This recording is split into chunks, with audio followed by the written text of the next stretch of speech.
reputation. Mm-hmm. Extremely highly trained.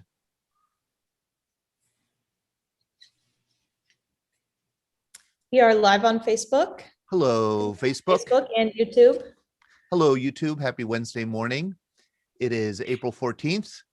Ellie, what happened on this day in 1865? Don't know. Don't say Elvis was born.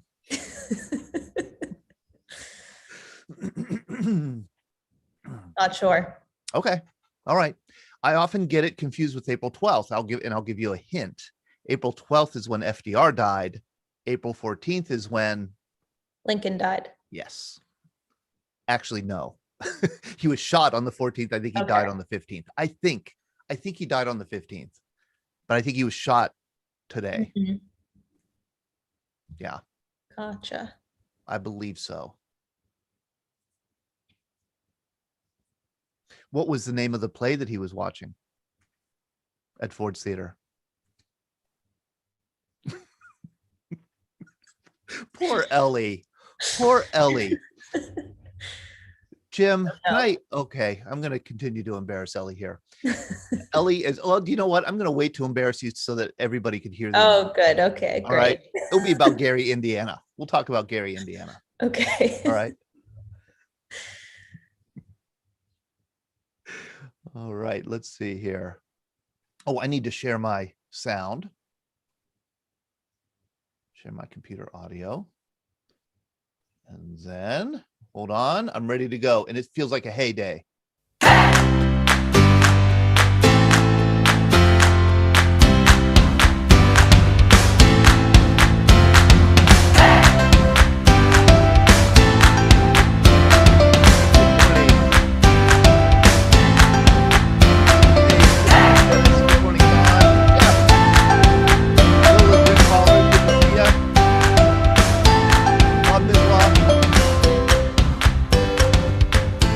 Everybody, welcome to our Veterans Breakfast Club event here for Wednesday, April 14th. And I will ask you all what I just asked Ellie. April 14th is a significant historical anniversary. Why? Of what?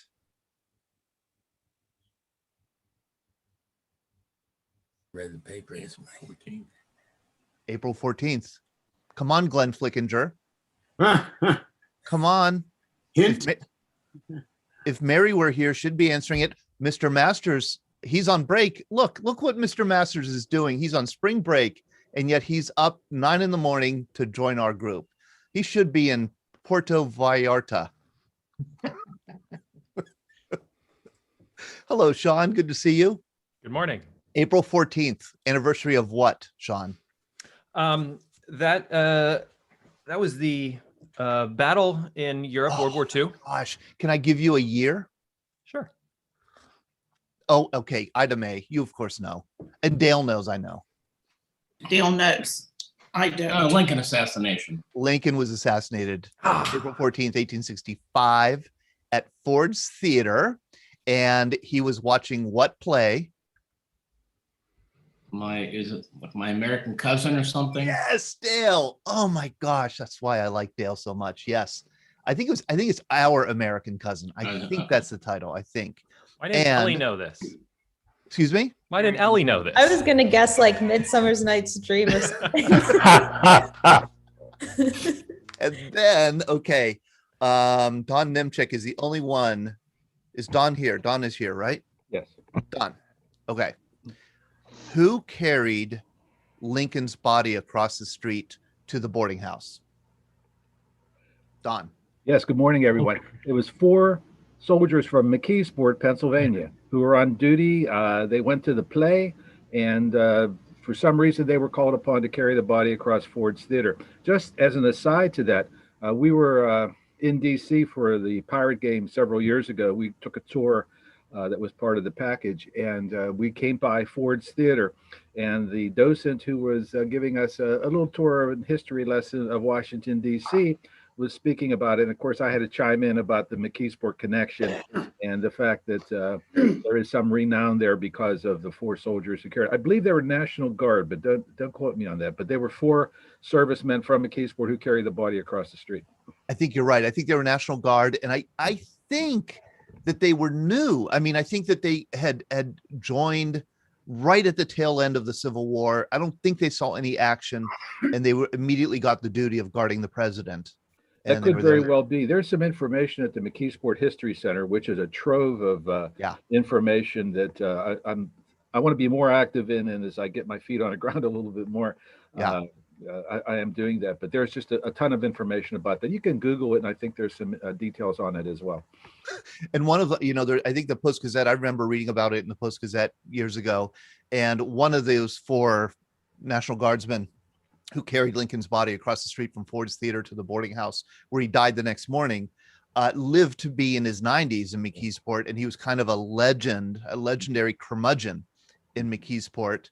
And There's quite a few of those. yes.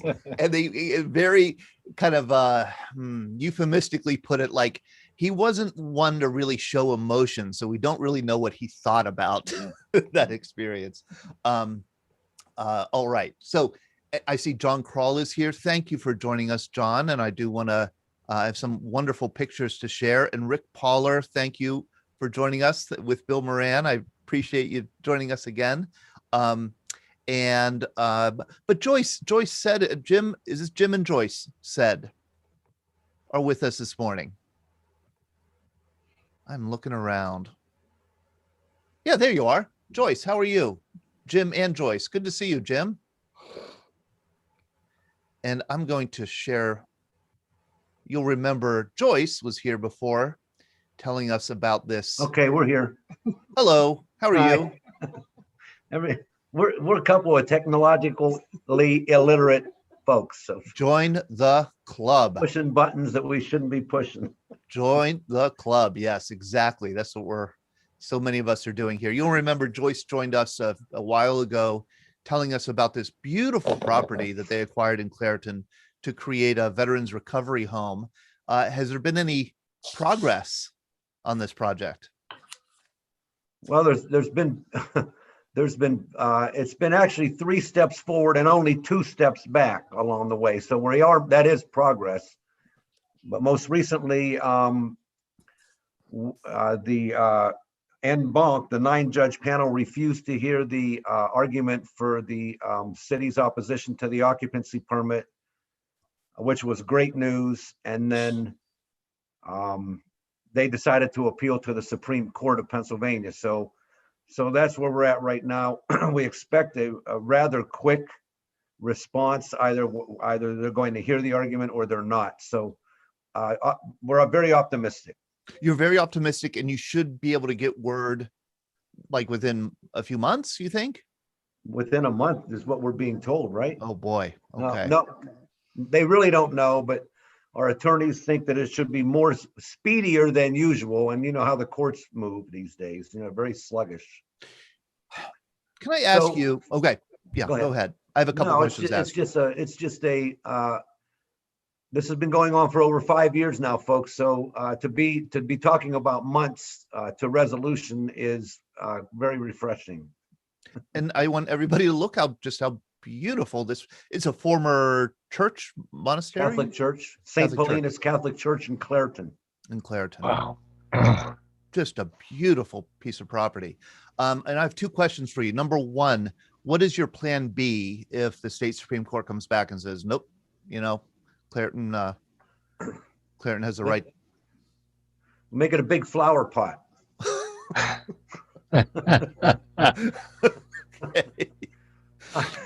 And then There are plan Bs. There are options that simply are outside of Joyce's initial vision and outside of our missions. So it's going to really be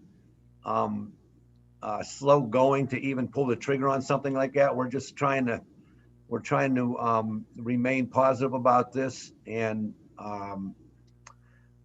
plan Bs would be easy to put into effect, but it would just limit the number of occupants that we can have there, and some other things that would put a damper on things. But regardless of what it is, it's going to be something that's designed to to help, to assist. Here's a more difficult question for you.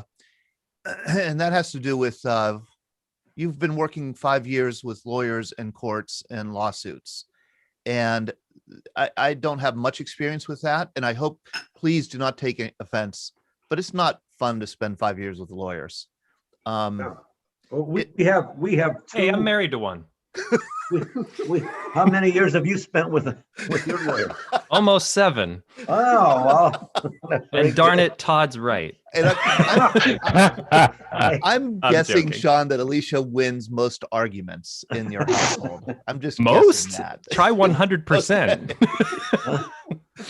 Well, I live with a retired state parole agent, and she wins 100% of the arguments. So I don't think background has a whole lot to do with it. But I mean, in other words, it's a whole lot of work and some agony to try and get this thing off the ground. What is your motivation? I mean, why put yourself through this? Well, as I mentioned, Joyce is a retired state parole agent, so her motivation was she just felt that she had more to offer and that there was more work to be done. She's just so deeply ingrained in reformation and helping men and women through their addictions, through their former incarcerations, restoring their lives. I mean, it's just it's amazing to see someone who comes from a profession where most folks who retire from there are rather tainted because of the interactions they've had over the years. So I'm speaking for Joyce, but I know her well enough to know that's her motivation. For me, I approach it from a completely different perspective. My perspective is from I had success in my past. I suffered from a terrible opiate addiction at the very same time that I thought I was succeeding, and so did those around me. I made some bad decisions in my life. I got arrested. I caught a federal case. I was convicted. I was incarcerated on a 10-year federal prison sentence. And I had an opportunity to view things from that perspective. So that's where my desire comes from. Oh boy. So you've been through it. So you understand Yeah. the value that this project could bring to veterans. Yeah, to veterans who suffer from substance abuse. I'm a veteran, of course. I think you know that. Navy. So yeah, as this continued to morph over the last 5 years or more, this is where it's taken us. So at this stage of the game, we're laser focused on the veteran population. Jim, tell me about your Navy service. When did you join and what did you do? I joined in 1978, enlisted. I was a Navy corpsman stationed with the Marines, Camp Lejeune, North Carolina. So that's what I did. I mean, I made med cruises, I made Carib cruises. I was out in the field with them. I did a couple TADs with recon. It was a really cool experience for me. And looking back, when you're 18 years old, 38 years old looks like a long way off. But when you're 61 years old, 38 years old would have been a great time to retire and get a pension. So, so I got out and pursued other interests. And why did you join the Navy? It's really, I've always had a deep love for this country. Even as a young person, I've had just a deep love and appreciation for America, the United States. I had two uncles who I looked up to. One in particular who I just loved dearly. He's like my older brother, and got a lot of inspiration from those guys. They were both enlisted Navy. Bosun's mates. So they were the grunts on the ship, but so that I guess that's where my motivation comes from, those two prongs.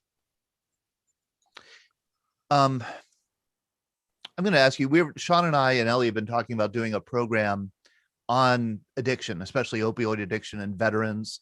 And because we've run in especially younger veterans. have had that issue. Would you be willing to join us for that conversation?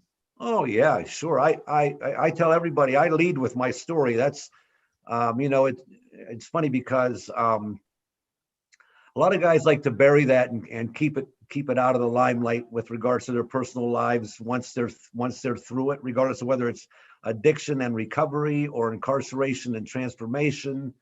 They like to kind of put it in the background. But it's what made me.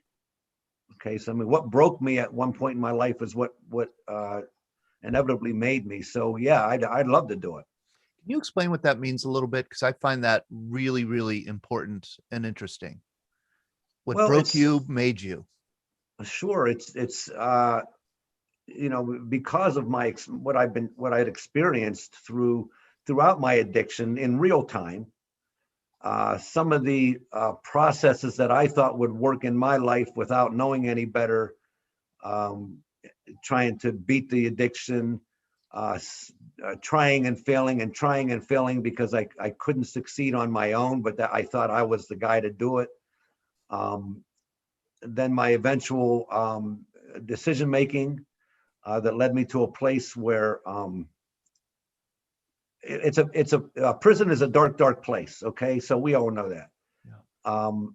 It's also a very beautiful place. It's a place where you transform yourself. It's a place where you experience men coming from different backgrounds, and you start recognizing where opportunity lies, where it doesn't lie, why men and women wind up in situations like that. It's a place to discover a lot about your inner self. So with all the darkness, the separation from family, I like to refer to it like I always said, if I ever wrote a book, I'd call it Rainbows and Razor Wire, because there is that dichotomy in there. And if you have the wherewithal and the mindset to explore the rainbow side of things, it will make you. So I was made through that. And I'm continually being made just by the interactions we have on a very regular basis with men and women who are in situations that I've experienced, and in situations that Joyce had an opportunity to look at from the other side. So did that make sense to you? Oh yeah. Okay. Absolutely makes sense. Huh. I have a lot of questions, but I don't want to preempt any questions or comments that some of our participants here might have also. I will jump in and ask, can you see any connection between addiction and your status as a veteran? In other words, was there something about your service or getting out of the service that may have contributed to it, or completely unconnected? Well, I don't know. I mean, obviously, let's go to the most basic thing. Injury has a lot to do with it. Yeah. Okay. And tendencies towards addiction for some people who have the genetic makeup, which has been proven by science, lends to it. Experiences that I was not in during wartime, but I still saw tragedy, and death. One because I was on an ambulance, and another because we were in dangerous situations in some cases on the ship where one misstep could cost you serious injury or your life, and I have witnessed that. So is that PTSD? I don't know. But PTSD wasn't a thing when I came home. It was just like, suck it up and keep it moving. Yeah. So I guess, yeah, there had to be some contribution. It's with every aspect of my life going forward. Well, how many years did you put in the Navy? 6, 4? I put 6 in. 6. So you came out in 84. 82. 84. I apologize. Yeah, 84. 84. And how was that transition to civilian life for you?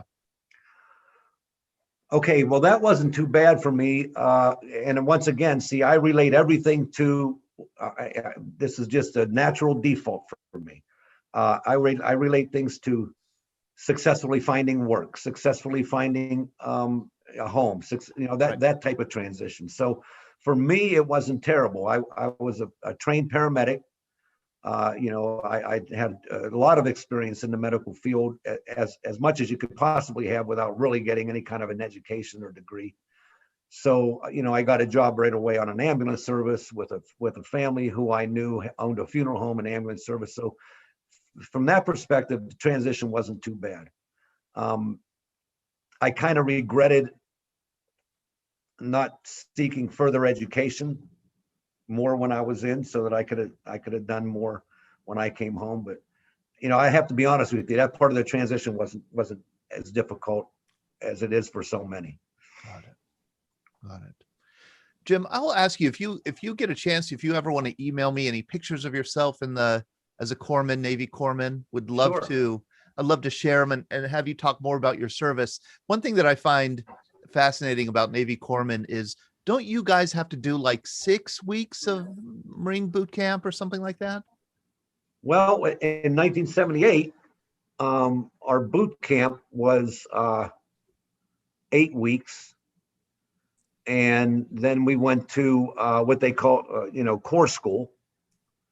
And it's been a while, but I think that was a 6-month. I think that was a 6-month experience there. Yeah. Okay. Well, this is great. I hope you do keep us updated on the Veterans Recovery Home, and Sure. and please, Joyce, if you could please email me, let me know when you hear back from the State Supreme Court. We'd love to have you on again and give us updates. Joyce just ran in the bedroom. Oh, well, then, Jim, I'll tell you that. And also, if there's any, if you're interested in connecting, I know that you talked to Rob Hamilton at Veterans Place on Washington Boulevard. And if if you're looking to connect with any other organizations or veterans who have worked with the issue of recovery and homelessness, let me know. Please do let me know. So I've been in communication with Mary Fran Pilarski. Yes. Mary Frances. Yes. Mary Frances. Yeah.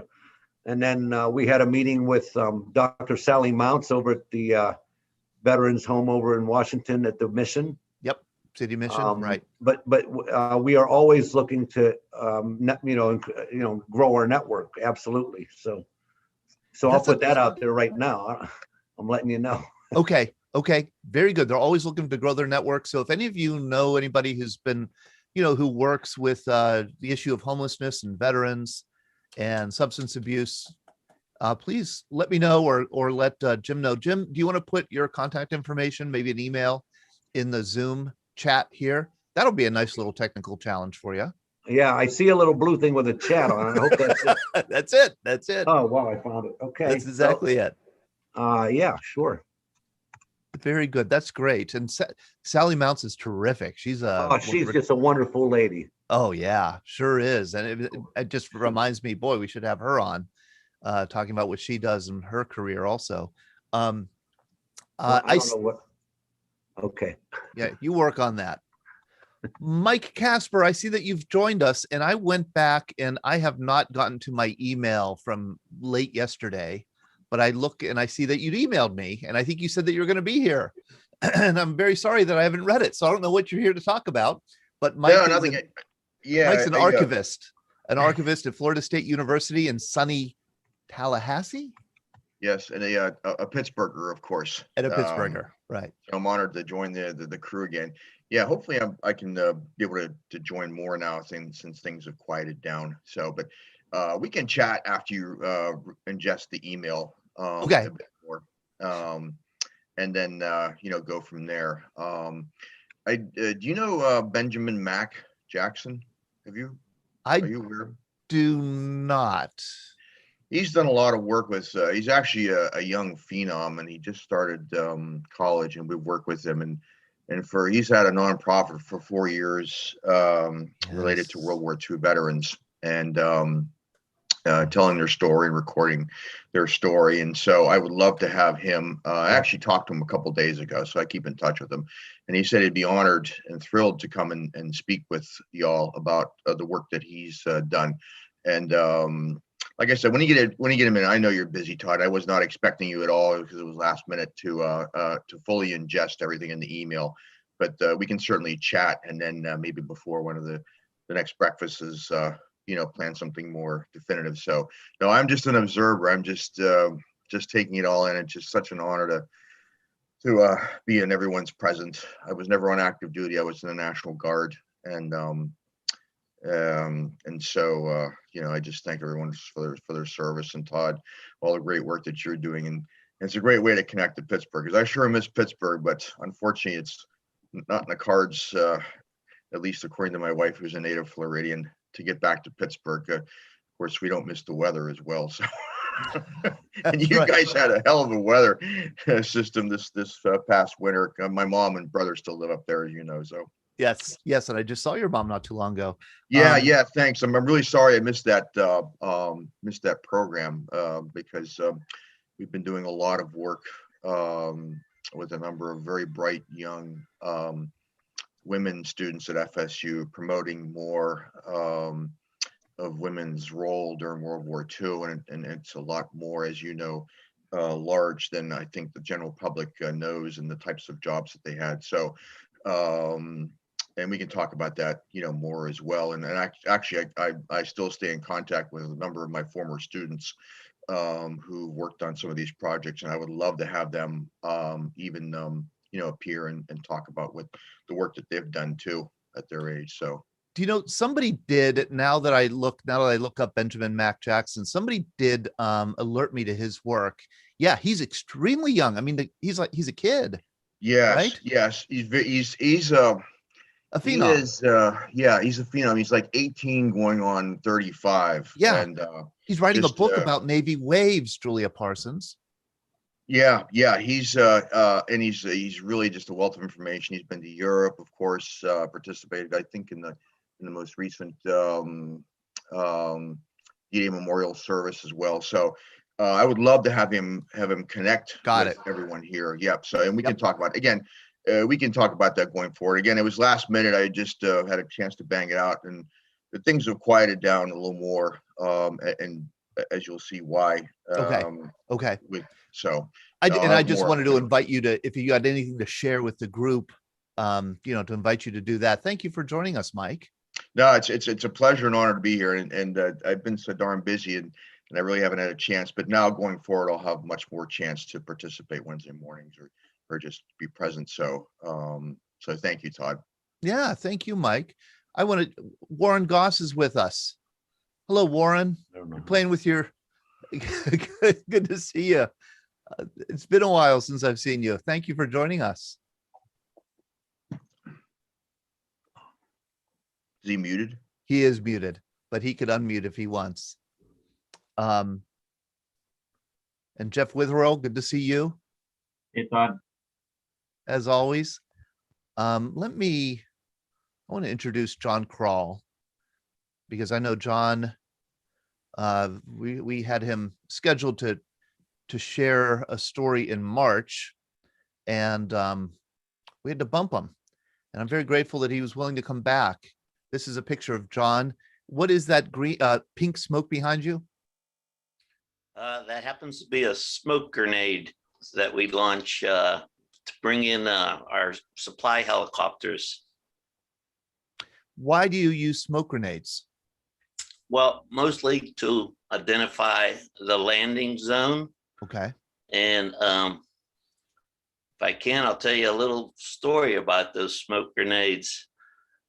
When I was first went overseas, I spent about a week at Cu with the 25th Infantry. And of course, we had to go to the rifle range every morning. And then in the afternoon, we were learning about booby traps and punji pits and trip wires. And about a week or so later, I got assigned to an artillery unit. And you can see one of the artillery guns in the background. And I was there about a week, and the CO said, "Would you like to bring in a supply ship?" He said, "I think it would be valuable if you could learn everybody's job in addition to your own." He said, "No time, you might have to jump up and do somebody else's job in the future." I said, "Sure, I have no problem with that." So he said, "Well, I got the supply ship online. He's bringing in our ammo and water for the day." He said, "Bring them into the landing zone." And I said, "No problem." So I got on a radio, and I told the pilot, I said, "I threw yellow smoke to mark the landing zone. Come on in." And just about that quick, the CO took the radio from me, and he told the pilot to abort the landing. He said, "Go around until you get further instructions."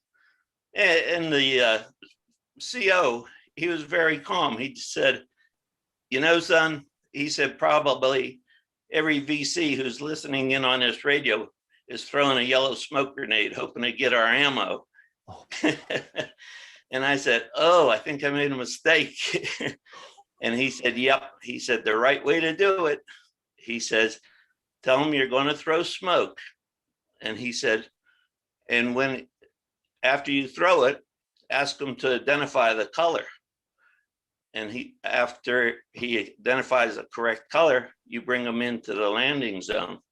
So I got back on the radio with the helicopter pilot, and I said, "I'm throwing smoke on the LZ, identify." And he said, "I see red smoke." And I said, "Roger, come on in on the LZ." So that was my first experience in about a week in Vietnam doing anything in a combat area. And I told one of my friends this story years ago. And I told him after that, I never threw a yellow smoke grenade the rest of the time I was there. It was always red or blue. But you could see on my vest there, the one that there's a frag grenade on my left side, and his smoke grenades almost look like a pop can. Yep. So Right there. they come in different colors, and I learned that you never identify the color. You ask him to identify it, and once he does that, you bring him on in, and just about every day we'd get water and ammo, and about every third day we'd get resupplied with cartons of sea rations. And you had to break them down and put them in your backpack and go on for the next few days. So this is a great photo that it appears to be a slide, right? This is originally a slide. yes, this Because was a slide. The color and detail is so great. And I'm sorry to interrupt you here, but I just want to say, I'm the kind of person who I could spend 30 minutes looking at this picture, wondering what this guy is doing back here and what he's fooling with. Looking at this gun, wondering what that is. This probably is just a truck, maybe. And then you have this wonderful helicopter back here. And then to look at all the stuff you have on and wanting to thank you for identifying smoke grenade, fragmentation grenade, and what is this, ammunition? And Yep, what, that's a bandolier of ammo. There's five magazines of ammo there. There's like 100 rounds of ammo. On the other side of that is my field dressing. That little pouch. Everybody gets issued one field dressing, and they always tell you, no matter what the situation, if you see somebody hurt, look for his field dressing and put it on him. Right. They always said, never use your own. That's for you. that's for you. Okay. And the other thing about it, it was like a big 4-inch rectangular field dressing. It had like bandaging on it, so it could even go around you for a chest wound. And the interesting thing about the combat field dressing that we carried, it came wrapped in a foil container. And they always said, don't discard the foil container. If you have a chest wound and somebody is not capable of breathing because of the chest wound, they say the first thing you do is put the foil container against the chest and then put their field dressing, their bandage over the foil so that somebody, their lungs can be operational again rather than, just not being able to work. Your field dressing actually has two purposes. So that's story on that. We also, when we got the field dressing, they also gave us a little plastic container. It was on a little chain. And for the longest time, I wore it on the collar. But that was in case you got wounded. There was 2 morphine injection kits. Oh, boy. Somebody was supposed to use your morphine on you if you were in pain from being wounded. Oh, boy. You were a member of the 4th Battalion of the 9th Infantry Regiment Yes. and the Manchu Regiment. Yep, that was And- their nickname, the Manchus. The Manchus, their- here it is. Yep, their logo was "Keep Up the Fire." They were 25th Infantry. You highlighted their emblem in your spring magazine, Tropic Lightning. They're based out of Hawaii. Right. They were formed early in World War II to be jungle fighters. They went into the tropics. They followed the Marines in on a couple island skirmishes, and they remained activated for the Korean War and Vietnam War.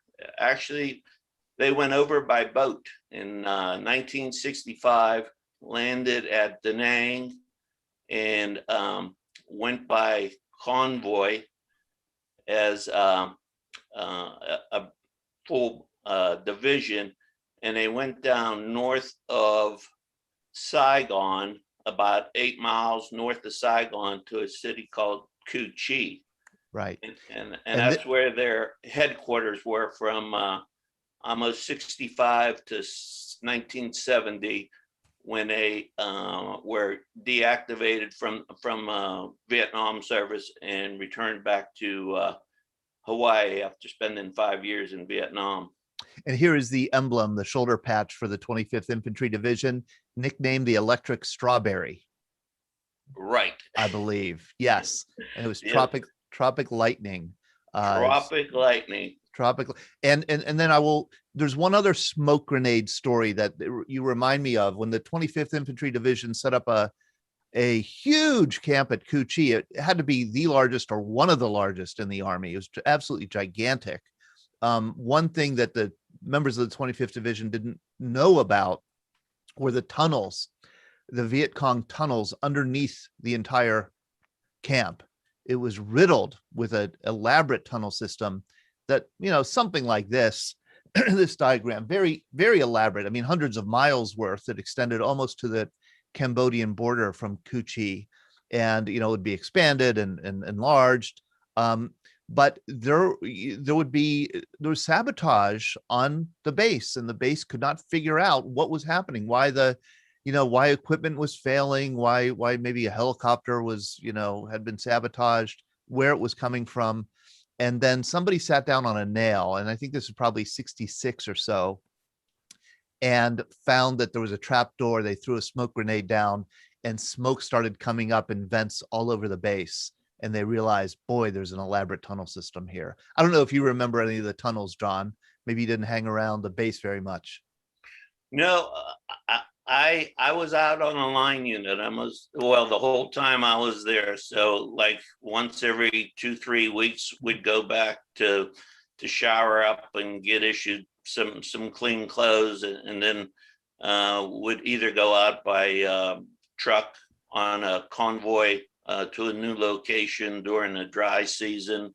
During the monsoon season, the war didn't stop. So we went out on UE helicopters, which were the smaller ones.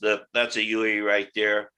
And then you'd go on the Chinooks, which were double bladed. They could carry about 30 guys, and a UE would carry they were designed to carry about 7, but you could get up to 10 on there if you really had to. And John, this is a picture of your battalion, of the 4th Battalion, 9th Regiment. And you celebrated a grim anniversary, not celebrated, marked, I guess, a grim anniversary on March 2nd. I believe from what you send me, you were involved in a battle on March 2nd, 1968 near Tan Son Nhut Airport. That was the largest loss of life of Americans of the whole Vietnam War. Well, yeah, to back up a little bit, our whole battalion was up near the Cambodian border, north of Saigon. We went to a new base camp called Tay Ninh, which was about 10 or 12 miles from the Cambodian border. And that was our launching area. We went out to the field from the Tay Ninh base camp. And first we went to a forward operating base called Katum, which was about 6.5 miles from the Cambodian border. When you showed the supply routes of the North Vietnamese Army going along Laos and Cambodia, one of their last drop-off points was near Tay Ninh. You showed an arrow where their hidden highways and their trails and everything would actually go into Vietnam. Katum was about 6.5 miles from the border. And while we were based there, we moved forward another 3 miles by helicopter to an area called Bo Tuc. And actually, Bo Tuc was called the French Fort. I think that it was given a nickname for it because when the French were in Vietnam for the longest time,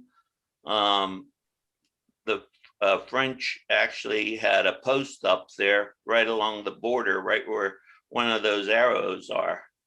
And we landed in Bo Tuc on December 17th. It was supposed to be a battalion size operation. We didn't have good luck that day. A company went in first. They were receiving some ground fire. They notified us. Charlie Company from the Manchus was the second to go in.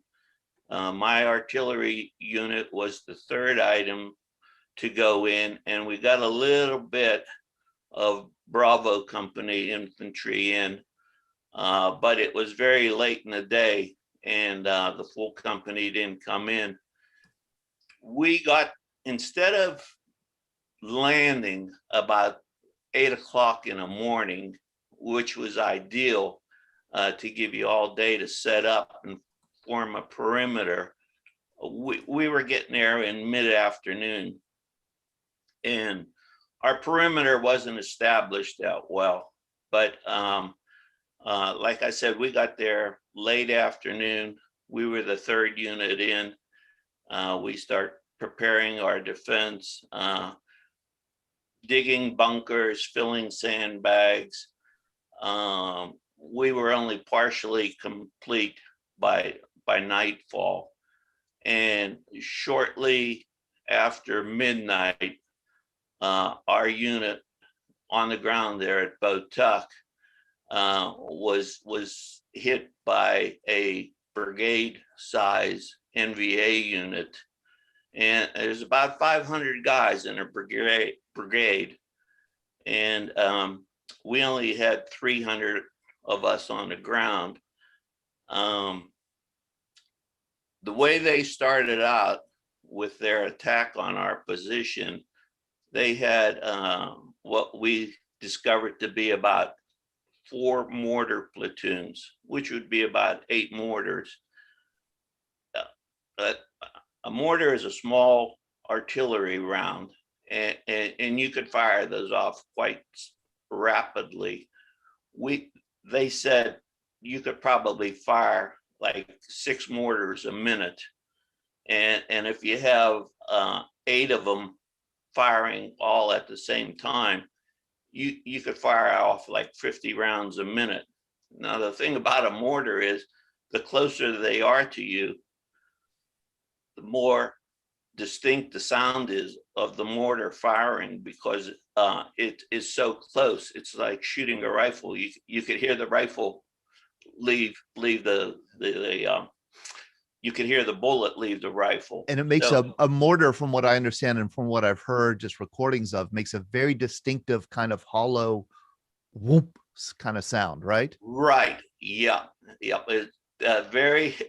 It's not a real high pitched sound, but what occurred was that they started this mortar attack on us before they started their ground And attack. I'm just going to interrupt for a second. This is Botuk right here. This is Khartoum right here.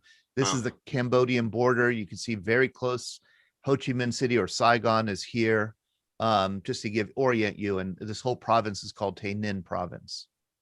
Right. And that area up there, we found out later, was a major launching point for the North Vietnamese army to enter in to South Vietnam. They estimated like possibly up to 40,000 troops could have used those roads and paths to enter into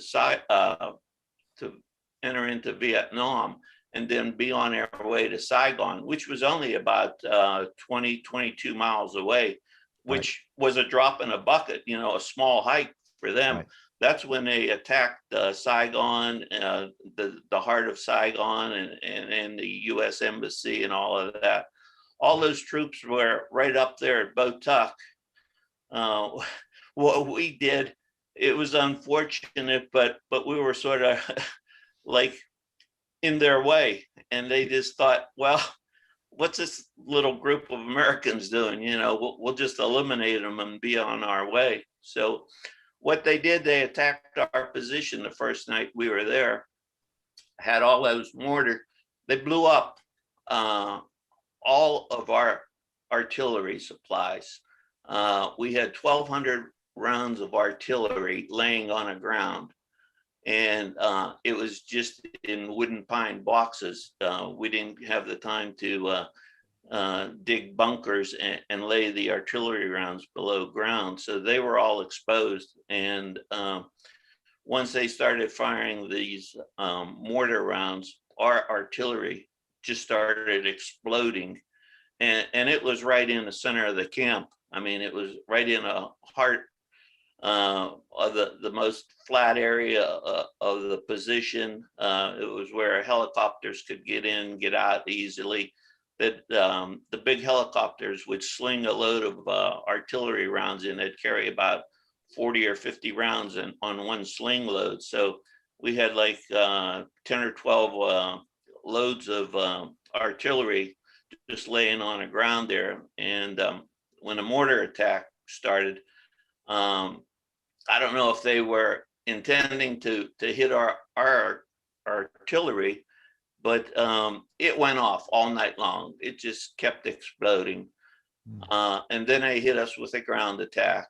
And we're not sure if it was one brigade. One of the historians of the Manchus did a lot of research, and he said it was either one brigade of about 500 infantry, or possibly 2 brigades, which might have been 1,000. But what really saved us that night was we were close to artillery support, and we had an artillery battery about 6 miles away, which fired on our right flank all night long. We kept giving them directions of where to fire.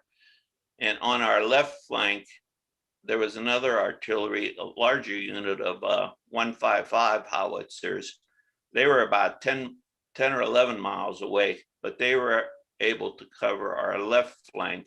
And we kept giving them coordinates to move in or out, left or right. They fired all night long. The other thing that saved our two flanks from the north and the south, we had a couple of F4s from Tonson Air Base come up, and they were dropping their payloads on the north and on the south of us. So we had all four areas covered by either artillery or jets. And we also had Snoopy up there all night. And if you ever saw Snoopy, which is a gunship, it's spectacular to watch. They fire so many rounds a minute. I think they could fire somewhere between 2,000, 3,000 rounds per minute out of their Gatling guns. And every fifth round is a tracer round. When you fire a machine gun, every fifth round is a tracer round. You could follow the rounds going out in the heart of night. But when you have a Snoopy up there shooting a couple thousand rounds a minute, there's Snoopy. When you have him firing, it almost looks like somebody's pouring molten steel out of the sky. I mean, there's just a steady stream of red coming out. And I read up a little bit. So this is, I'm going to interrupt you. This was called Spooky or Puff the Magic Puff. Dragon? That's Puff, correct. right? Yeah. And they're just old C-47s that are modified to be a gunship, right? Yes, very old. They could fly very slow and still maintain air mobility. I think they could drop down to somewhere between 65, 80 miles an hour, which Yeah. is really slow for an airplane. I read up a little bit.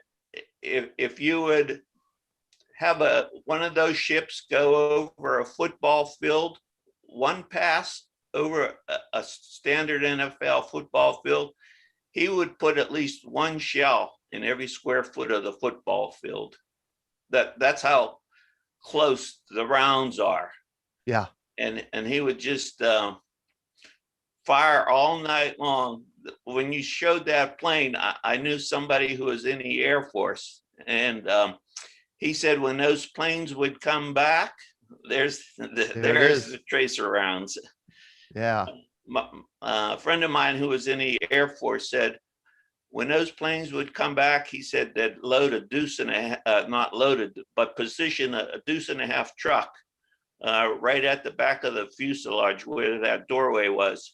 And he said they'd get big shovels and just shovel all of the brass out of the fuselage of the plane. My gosh. and put it back in on a truck.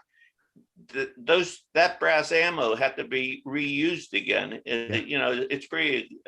He said actually guys would walk around in the back of that plane. He said that would be about 3 feet deep with shell casings. And he said whenever they landed, that was all emptied out of the plane, reloaded, stacked back in. And of course, that was a long operation to do that. But we made it through the night with our artillery, our F4s, and with Spooky up there. It was one heck of a night. We had a lot of penetration by them because they broke through our perimeter in several spots. And it was a night to remember, I'll put it that way. Yeah. But going back to what you said about March 2nd, the same company that I was with, Charlie Company, they were the second to land there at Bo Tuck. That was on December 18th. We got called back to Coochee because of the fierce fighting back around Saigon and Coochee area. They called back the Manchus because they were pretty good jungle fighters, and they were instructed to look for hidden mortar platoons in the jungles that were firing mortars at Tonsanut Air Base and coming close to hitting a lot of our military men and our aircraft over there. And I don't want to expand on this. It's a little tough to talk about it, but Charlie Company was on a sweep operation to locate these mortar platoons in the jungles that were south of Coochee Base. They went out on an operation on March 2nd to look for the mortars. And shortly after, they crossed a wooden bridge across one of the rivers down there in an area called Hawkmon. They were attacked by NVA hidden along the roadside. I sent you a little explanation of what had happened, but there were 48 GIs killed at the beginning of that operation, and 24 were seriously wounded, and that only left 22 GIs that were uninjured to sort of support and keep up the fight. And this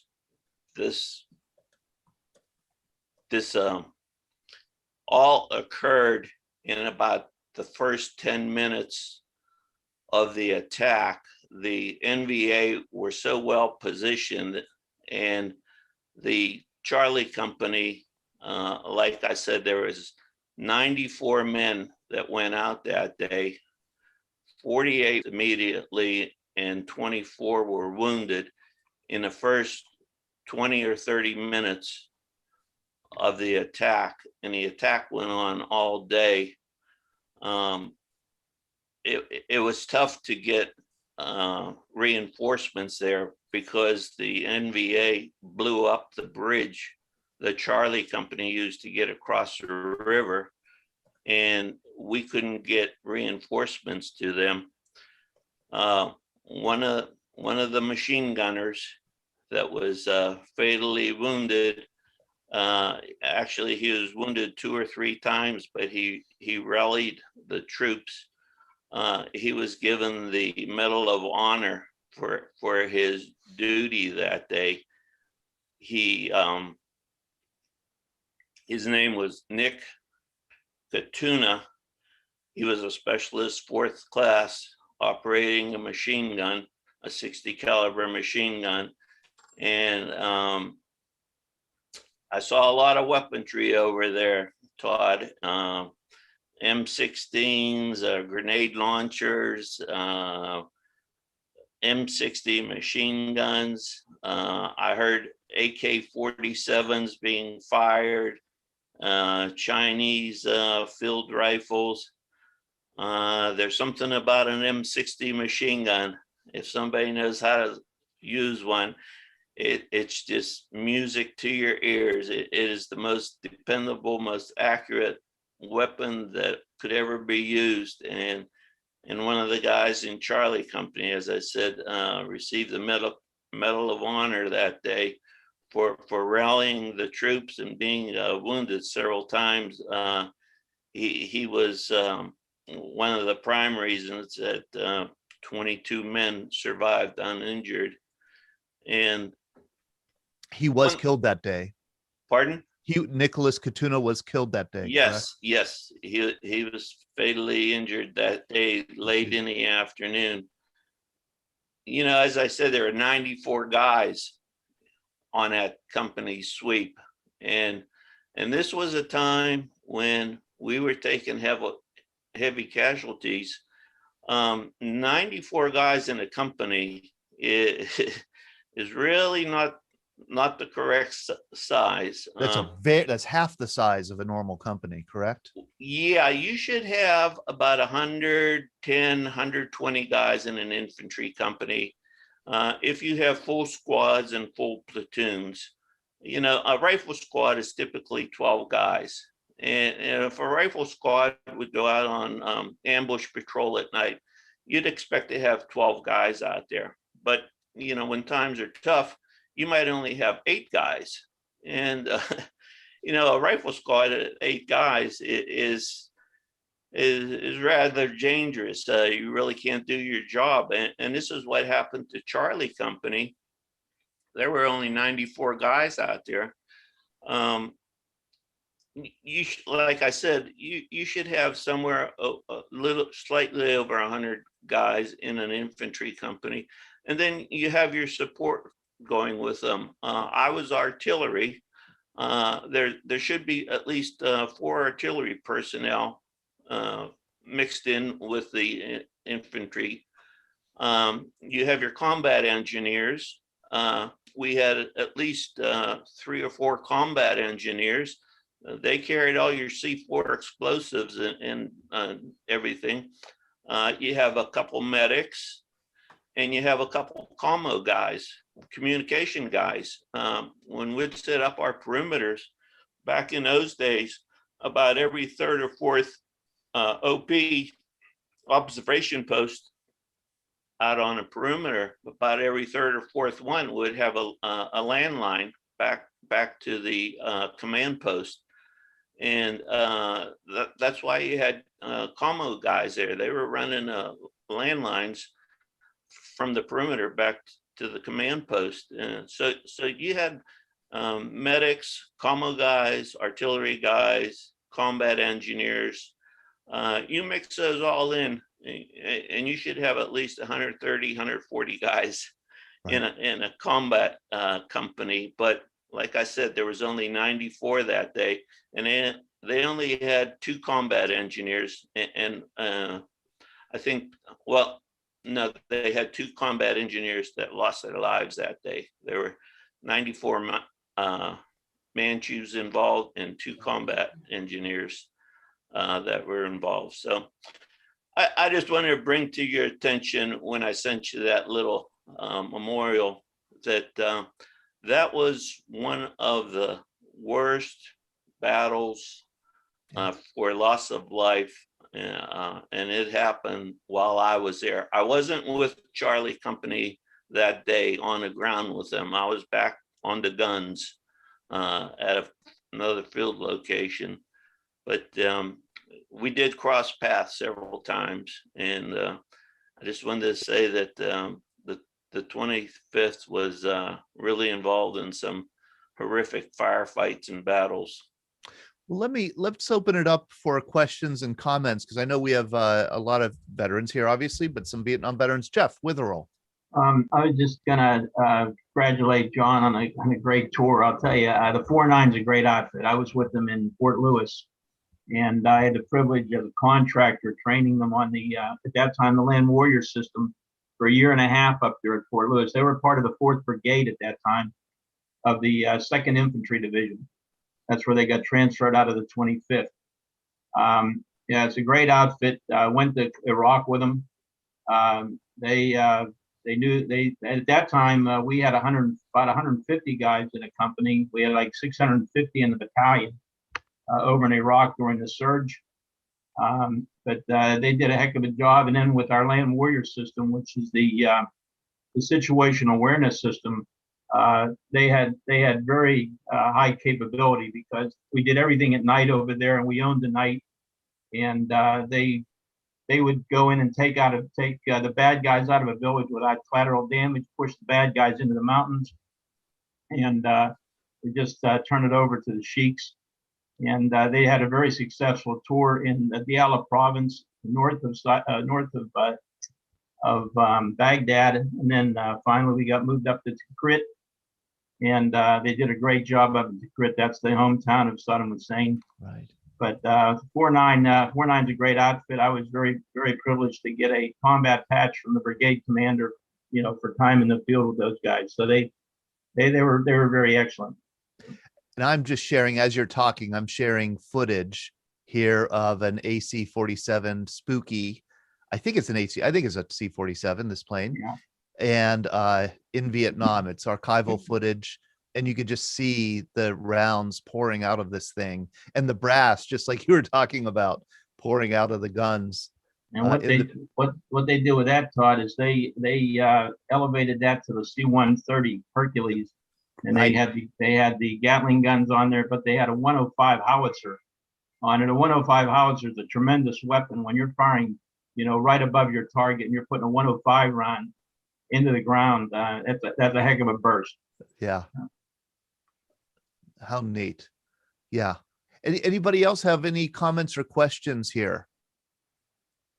I'd make a quick comment to John. When you talked about the C-47 operating, the other thing that you'll always remember, besides the steady stream of tracers, which is just, you just thank God when you see it, because you know that that's helping you. But it's also the sound. They fly very high, and there's only their tail wings have a little light on it, and you can see where the plane is at, but you hear it, because as the Gatling gun's going, it almost sounds like a tire that's rubbing, because it's making this grinding sound, and that's the sound of the Gatling gun. And as one Gatling gun runs out of ammunition, they start reloading it, because there are 3 Gatling guns side by side. The first picture you showed, Todd, shows the 3 Gatling guns on the left side of the plane. And they would fire, the next one would then fire, and they'd be reloading at the same time, so that they could just continue. And every one of our bases had at least one of them, and they were flying support pretty much every night, ground support for somebody. And when our base got hit, the C-47 out of Nha Trang came up to support us. So there's the 3 Gatling guns right next to the door. It is one of the most incredible sounds you'll ever remember. And John's absolutely correct. When you see that trail of red tracers flying out of there, it's just awe-inspiring. Can I ask you, this is a really dumb question. You use the term Gatling gun, and that's like the first model machine gun ever, created by a guy named Gatling at the tail end of the Civil War. That's how old a Gatling gun is. In that footage that we saw, that video, there was a man hand cranking something. Was he actually firing a Gatling gun like that? I believe so. Why? Like, why use that old fashioned? It's firing a larger round, for one thing. Okay. Huh. We love Spooky. Yeah, certainly. I remember very early on at Veterans Breakfast Club hearing stories about Bill Moran. I don't know if you and Rick remember Spooky at all during the Vietnam War, during your time in Vietnam. But when John Kroll started telling that story, it reminded me the one time I met him. It has to be him. Former Henneke Machinery, Bayer Corporation employee. I think it was Allison Park I was at. And he's told that story, not in as much detail, but I ran up to him afterwards and said, "When were you in Cambodia?" I said, "That's the same thing that not on such a scale as it happened to them, that happened to us when we went into Cambodia. We went in before nightfall. We got attacked that night, blah, blah, blah, blah." And he turned around and said, "No, I was here in 1968. This was 1970. And that's when I started to realize I was probably up and down that border my entire year." Right. And you didn't necessarily know it, right? No, and I didn't know it. I didn't know I was in Cambodia until they took us across the river. We were out and about. The air mobile is down to some fire base right across from Cambodia. Charlie Company went in early in the day. We sat there all day because they needed the helicopter somewhere else. Towards the end of the day, they came down and they took us over. It was about 5 o'clock. We didn't even get claymores and things out hardly. And then that night we got hit. And I remember saying that to him. And then I also said to him, you're not John Kroll that worked at Bayer Corporation, are you? And he said, yeah, we worked in the same company for 35 or 40 years, and never knew each other. Never did. That's right. Oh, Jim Roberts. You talk about the Gatling guns. I was there in '71, and they had actually taken some of the Bravo, the H-1Bs, the Bravo models, which were the early Hueys in the war. They couldn't carry as much. They mounted the electrically fired Gatling guns in the doors. They were door mounted, and they couldn't carry as much ammunition. But they would fly. The ones we had were being flown by Vietnamese, and they'd fly over and rake the side of an LZ, and all you heard was a as they were firing the weapon. Wow. So, but it was my understanding was it was a 6-barrel weapon that rotated. So you basically, as it was rotating, it was ejecting and injecting a new round. And I think that's one of the reasons they called them the Gatling gun, because physically they were a lot like the original Gatling gun. Yeah. And I mean, I think Larry Googans probably remembers when this was being used, because he's so old. He could. There's the original Gatling gun. That must have been really. That was the latest technology for you, Larry. Yeah, it was really good. They took and they mounted it on the belly of an F4. And I had to, because I was in the back seat, I had to climb out and crank that thing. Can you believe that? Yeah. I'm Todd, I'm totally surprised they had to hand crank those things, because there was a 20mm Gatling gun that was mounted on the belly of the early F4s before they made the F4E, which I flew in '70.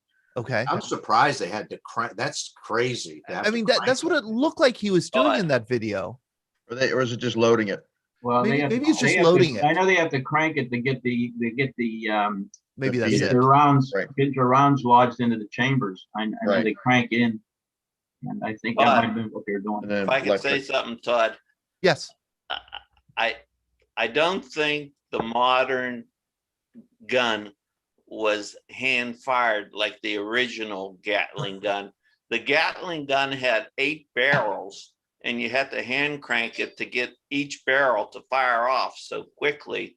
When Snoopy was invented, the same principle was there. Multiple barrels rotating on a cylinder, but it was all electrically fired through motors and switches and everything. That guy did not do that all day long. It would be impossible to fire. Yeah. Maybe he's positioning it or something before he hits the start button.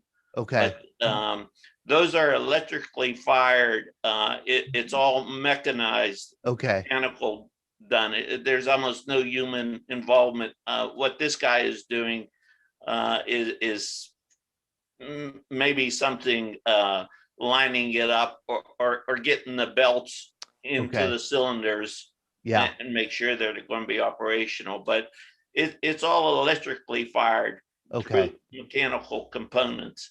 The At other least when I read about them. Okay. the other thing about the modern day C-130 Spectre, that is also synchronized with the navigation system. When you lock in on the target, the plane is actually locked in on the target and goes, stays on that target until you pull it off the target. But that'll keep your fire in the right place all the time, just by the navigation system on the plane. John, what did you think of the M16? M16 was a beautiful weapon. They had a lot of problems with them in the beginning. But the thing was, if you kept it clean, that firing chamber was fully operational, it would eject them as quick as you could pull the trigger. The M16 that I used was one of the first editions out there. It had some modifications, but when it was on, it was either on lock, semi-automatic, or full automatic. Semi-automatic, you pull the trigger once, one shell comes out. When it was on full automatic, if you had 20 rounds in your magazine, as long as you held that trigger back, all 20 rounds would come out. It had enough kick to it that if you were pointing at something chest high, 100 yards away, if you pulled that trigger on full automatic, you'd be shooting up in the sky the last 5 Right. or 10 rounds. Right. The inertia would just pull Raise. the rifle up. Right. So what they did after that, they made modifications. If you pulled the trigger back on auto, it would fire 4 rounds, and which was a big improvement. Yeah. But yeah, it was a good weapon. Still was. I was just amazed. It's made in for close in action.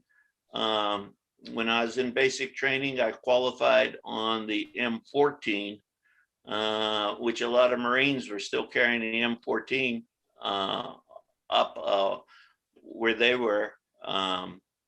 And M14, we qualified. We had to hit targets at 100 meters, 200 meters, and 300 meters. So 300 meters, that's more than 3 football fields. And you're trying to hit a target with an M14, which was what we did. M16, shorter range. They were more for anywhere from 100 yards, 150 up to 200. They were fully accurate, and they were for close in support, 50 yards. Right. It was a really good weapon. I did want to mention, somebody said, what was it like being in battle? They said, what was it like when you had all that action going on? And when the attack first started, when all the mortar rounds started coming in, I was in a partial bunker, the CP bunker, with about 4 officers and 5 enlisted men. And the commanding officer in charge of all the ground troops, he said, everybody out of the bunker, he said, get into a hole and don't move until you hear my command. He said, if you see anything standing or walking 5 minutes from now, shoot it. That's when we found out we had infiltrators inside our perimeter. So we all had to leave the bunkers and sort of find holes where maybe some sandbags were around. And this event went on the whole night, and somebody said, well, what was it like being there? And we had all that artillery going off to our left and our right. We had the F4s dropping their payloads. The enemy was firing RPGs and rockets at us. And I'll tell you what, when somebody fires a rocket at your location and it misses your head, goes over you by about 3 feet, 4 feet, it just makes such a loud shrieking sound. It's almost deafening. And I told one of my friends, we were out one time and we were at a place that was, it was a restaurant, but they were serving popcorn, and they had one of those big popcorn machines where they give out free popcorn. And the popcorn machine was blasting away, making popcorn. And I told my friend, Tony, I said, Tony, go stick your head in that popcorn machine. And I said, do that for a couple hours. And I said, that's the way it was for me at Botuck. I said, you couldn't hear yourself think. And it was so loud and so noisy. Everything was going off everywhere. And I said, all we did, we had to keep our composure. And because of our training, we only lost 10 GIs that last night, and had 28 wounded out of 300 guys, which was remarkable for the size of the attack. We had that low number of casualties, but we hunkered down and we just kept our line of fires where we were supposed to be watching and what we were committed to. And we made it through the night that night. But I told my buddy Tony, I said, stick your head in that popcorn machine for a couple hours. I said, that's what it's like to be in a battle. Man, oh man, boy, that's great. Hey, Jeff Witherall. Just an add to what John was talking about before. When they talked about 12-man squads, today we have 9-man squads And the reason why there's 9 men is because you have 2 SAWs, squad automatic weapons in that squad. That's 2 machine guns that are 5.56 machine guns. So they got a lot of firepower. Plus they have 2 grenadiers in there. Plus they have 4 riflemen in there, plus your squad leaders. So they decided to go to 9-man instead of 12, but they put out a lot of firepower with those M4 carbines, the 203 grenade launcher, and then the 249s squad automatic weapon. And then you still have your weapons squad that also has your 240s, which are the M60, the follow-on to the M60 machine guns. So you still have those in your company also, but a lot of fire coming out of 9 guys. So the M60 is still a service weapon. Essentially, it's a modification or Yeah, an it's- improvement of the M60. Yeah, the 240. The 240 is the replacement for the 240s. M60. A lot more durable, a lot more accurate. One of the things about the M4 carbine, it has a short barrel, a long barrel, and it also has the deployable stock where you can push the stock and make it smaller or pull it out. And our guys in Afghanistan were hitting targets at 400 meters with the M4 carbine. Let me ask you, I'm going to show another picture of somebody in 4.9. And what is the weapon that he's holding here? Is this a grenade launcher or something? That's like an M79. M79 grenade launcher. That's what Rocky Byer carried. He was a Okay. grenadier. Okay. So a grenadier carries an M79 grenade launcher. That fires like a big shotgun shell. Yep. But 40 millimeter. right, when it comes out of the barrel, there's no gunpowder. It's compressed air that shoots it out. So it sort of goes plop. Uh-huh. And then 60, 70 yards away, you'll see a grenade going off. So that's the M79. That was a very valuable piece of equipment for us over there also. What I was saying about the M203, that's the modification on the rifle where you add the grenade launcher underneath the rifle. Right. So now you have those two put together, and you can, instead of carrying the 79, now you have a guy with a rifle plus a grenade And launcher. You'll note that he looks about 25 and he looks about 13. Boy, oh boy. Young. Boy. John, thank you so much for sharing all this wonderful history. I don't want to end the program without Larry Woods getting a chance to ask a question of our Navy vets that he's been wanting to ask, and it has to do with his father's service. And I'm going to show a picture of your father. Your father's name was Louis? Lewis. Lewis. And Lewis was Navy. Yes. Did He he was- advise you not to join the Navy? Yes, he was in the Armed Guard. He was in the Armed Guard. Okay. And here's Larry on the left, Air Force, and Lewis on the right. Yep. I was 18. He was 26 in basic training. 26. He was a older guy. He was an old man by then. Yeah, absolutely. And why would he advise you not to join the Navy? He joked with us at one point and said, one thing about the Navy is you always get three square meals a day. You always have a clean bed to sleep in, and you're never more than 1 mile from land. And I just looked at him and said, you got to be kidding me. He says, no, it may be straight down, but you're only 1 mile from land. So I decided that the Navy wasn't for me. I followed my brother into the Air Force. But my question is, because of the Guard, I'm finding a difficult time researching the ships that he sailed on. And he was on 2 different merchant ships. One was the Both SS Liberty ships. They were both Both Liberty were ships. Liberty ships. One was the Eastland. I did learn that the Eastland participated in an invasion in southern France, Okay. which corresponds to the medals that he got, because there was a medal for that conflict with 1 star. But he also served on a ship called the Richard Mumford Pearson, and it's misspelled. I couldn't find that picture. I'd love to have that. But I haven't been able to find out where it sailed. I have to assume it was in the Pacific because he was in both theaters, according to his records and from what he told us. But I don't know where that actually went. And I'd really like to find out some more information about those two ships. It is interesting, on his discharge paper, they spelled Mumford with an I, so it's Mimford, which was Mimford. misspelled. Yes, Yeah, that it was was a misspelling. misspelling. And if you look down to the lower left, you can see where it said point system. It shows where he was at, because it was Right. the different ribbons and stars, etc. So it was both Atlantic and Pacific. So I'm trying to get some information, and even there's a website for the Guard. There's just very little, and I don't know where you are a troll. I'll tell you that, Todd, because I could not find a picture of the Mumford. So I'd really love to have that. So if you'd email that to me, I'd appreciate it. You bet. You bet. And I'll send you the invoice separately.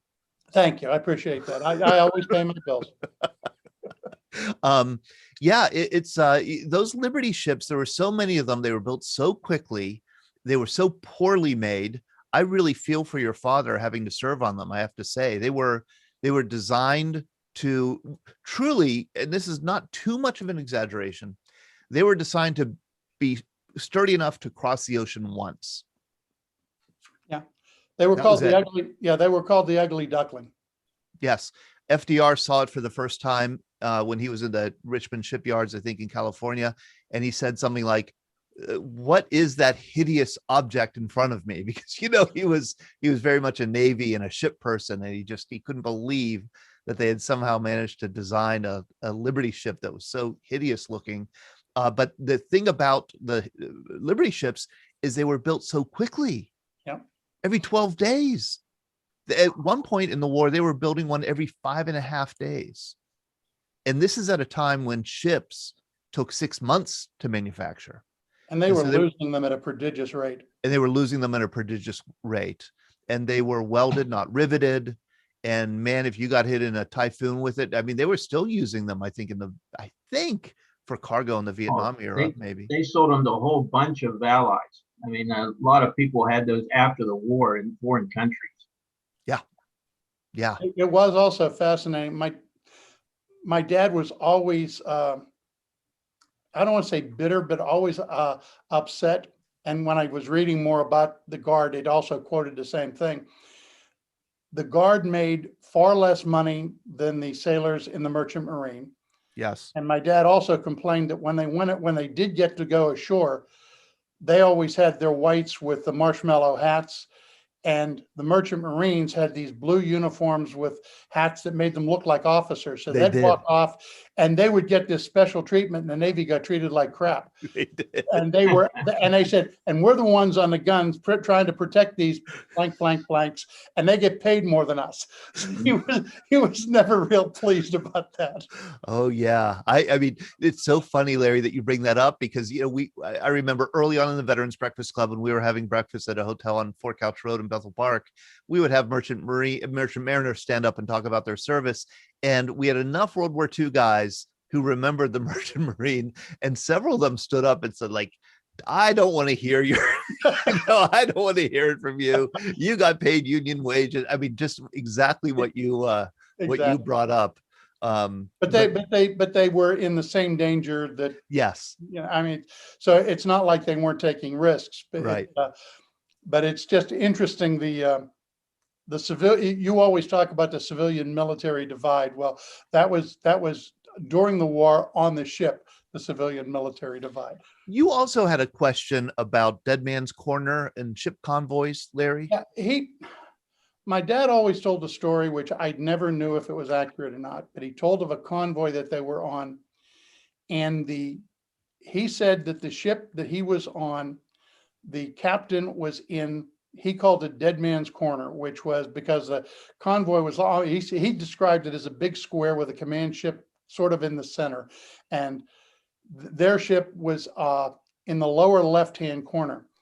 And every night, this captain would take his ship out of position and kind of move it around. And he got in trouble. And the reason, he said, because Dead Man's Corner was a dangerous place and he wasn't going to keep his ship there, because that's where you were going to get torpedoed. So they relieved him, and he says they moved them another ship into that position and moved that ship. And the night after they did it, the ship that moved into that position was torpedoed and sunk. Mm. I don't know if there is any truth to that, or if it was an exaggeration or what, but that was a story he did tell us. And he didn't tend to do a lot of exaggerating when he talked about his service. If he told us about it, and when he described crossing the equator, his stories correspond so well to what guys have talked about here about polywogs and shellbacks and the initiation they went through. Because he crossed the equator several times, and he talked about that. So it's not like he made these kind of things up. So I was Right. just kind of curious if anybody knew anything about any of our swab jockeys know anything about the dead man's corner kind of theory of convoys. I know Till and Charlie. I've never heard of Dead Man's Corner. Chris Perolo. Think about it. In that position, lower left, you are the low-hanging fruit of the convoy, because the submarines can come up there, take out a couple of ships, and then fall back, and the protecting ships are all scattered in the convoy. They'd have to come down to you. So it was a position where you could come in, take out a few ships, and flee any pursuing defenders. So if you want a quick strike, one submarine or something that wants a quick strike, that's the best place to go. Because everybody's moving away from you and you're coming up behind, shooting them out and turning around and getting out of there. Yeah, and the Guard, they had machine guns and 4 and 5-inch guns that were on the ship. They were basically for firing above water, so they didn't carry Right. any of the armaments to try to attack the subs underwater. So Right. they would be pretty defenseless. But I was always curious about how accurate that story was. It sounds accurate. My aunt was married, her second husband was armed guard too, and he was really proud of that service. So Larry, I'll see if I have any references I can help with. Appreciate it, Chris. Thanks. And Mary put in the chat here that there's a SS John W. Brown. I believe I think it might be the only Liberty ship left that actually does cruises. I think there's another one that you can board in San Francisco or Oakland or Richmond, California. And I could be wrong about that, but I know that the John W. Brown does cruise Baltimore Harbor, and we were scheduled to do that last August, and of course had to cancel. Larry, you were going to come on that trip, and now I understand why, because your father served on a Liberty ship. There was one other interesting thing. There was another SS Eastman in 1901 that ended up getting sunk in, I think it was near Chicago. It was in inland waters. And there had been some sort of and I haven't read a lot about it, but there was some sort of almost like a mutiny, and it became rather a notorious ship. And when I saw the date, I thought, no, Dad wasn't alive yet. But it wasn't the Richard M. It was just a Richard Eastman. So just interesting to find. Thank you, Larry. This is great. This is great. And we'll keep asking around about Dead Man's Corner if we hear it again. Before we sign off, I want to note a couple things. First of all, I want to note that Leo West got a haircut. Probably the first haircut in a year, I'm guessing. It was more than a year. More than a year. Yeah. Look good, Leo. Yeah, you do look good. You look really good. A little cold on the ears right now.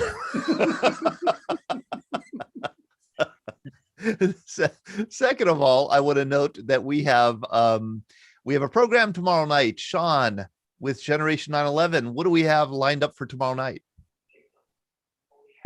We are going to be honoring Sexual Assault Awareness Month by talking with Dr. Roxana Korchinski of the VA. She'll be coming on to talk about military sexual trauma along with a couple other guests. So looking forward to having you guys join us for that panel and that discussion. I am getting my second shot today, so I'm hoping I won't be looking too green tomorrow night, but looking forward to it. Excellent. So that's tomorrow night at 7, the same Zoom channel here. Ellie, you get your first shot on Friday, right? I do. Yeah, I'm gonna have to cross state lines for it. Head over to Gary, Indiana. Gary, Indiana. Makes me want to break out in song. I've just been having the Music Man going in my head all week. Okay, so I'm gonna really embarrass Ellie here because what I do is I fire these history questions at her, and this isn't necessarily a history question, but I said, "Oh, Gary, Indiana, what pop music star was from Gary, Indiana?"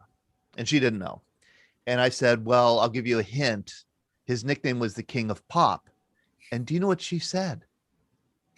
Elvis. Yes. Yep. I said, no. Elvis was the king of rock and roll, not the king of pop.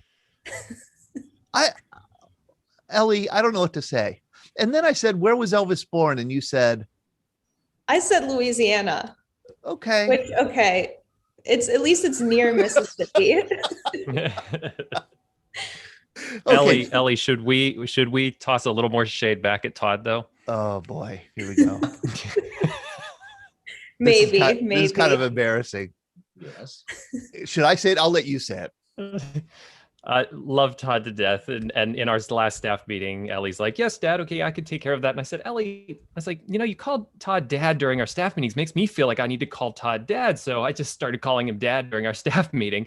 Well, that might have caused a little hiccup in the communication chain. So I got an email that said, hey, Ellie and Libby, I hope that we can join into this marketing thing.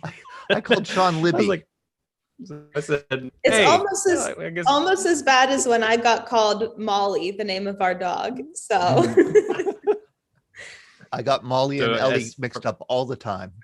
From this point on, I shall go as Schlibby. Yes. Okay. All right. Yes. That's what happens when you get older. Okay. So We have fun here at VBC. we do. We do. Thank you for joining us, John Carl. Thank you so much for sharing.